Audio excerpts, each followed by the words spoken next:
by their mothers. And as fate would have it, Ahmed Deedat arrived at Durban's shipping harbour only 24 hours too late. The curfew had expired and the new law had come into full effect.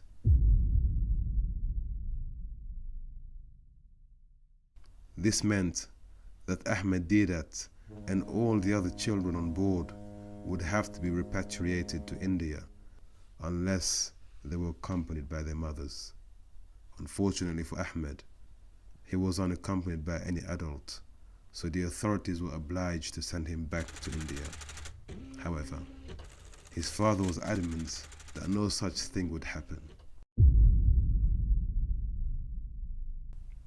Ahmed's father, Hussein Deedat, was a resolute and firm man who would not take no for an answer. In a moment that would set the course of history for Islam in South Africa, Hussein Deedat held onto the tender hand of his 9-year-old son and defiantly walked past the customs officers. By the will of God, Ahmed Deedat was the only child that day to have been admitted into the country. All of the others were sent back to India. Hussein Deedat found a great admirer in his young son Ahmed. Perhaps his confidence and strength of character had contributed towards the courageous and confident man that this young boy would one day become.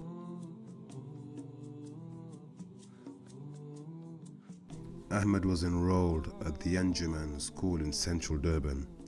Yet despite the fact that he had never been to school prior to this, the young student soon caught up and surpassed his classmates and went on to become an exemplary student, topping all of his classmates in just 6 months. Yet his bright prospects and dazzling ambition would be darkened by the dark clouds of separation and loss that engulfed the young hopeful when news of his mother's death reached him in South Africa.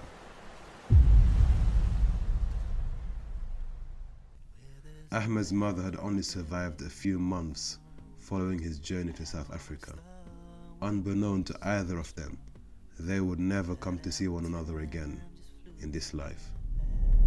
The young Ahmed's emotional losses were soon to take on a financial dimension when he soon found himself shouldering a mountainous load of worries and concern at the tender age of 10 years old.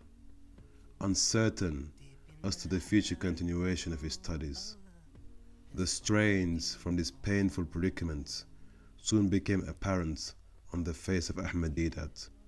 The traces of concern and stress caught the attention of a local businessman who approached the young boy and reassured him that the school fees would certainly be paid and that he should only return to school and concentrate on his studies.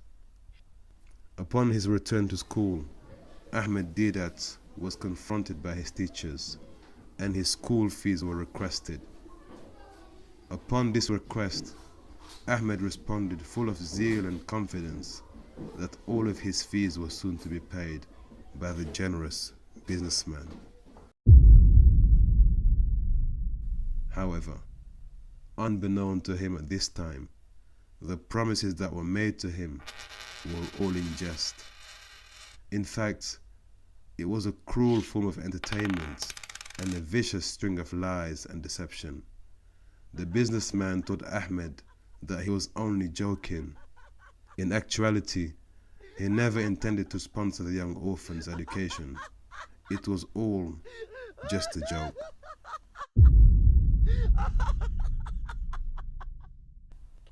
As tragic as this was, the young Ahmed was soon to experience even more hardship when his father was forced to discontinue the school payments and to take him out of school due to the financial struggle they were facing.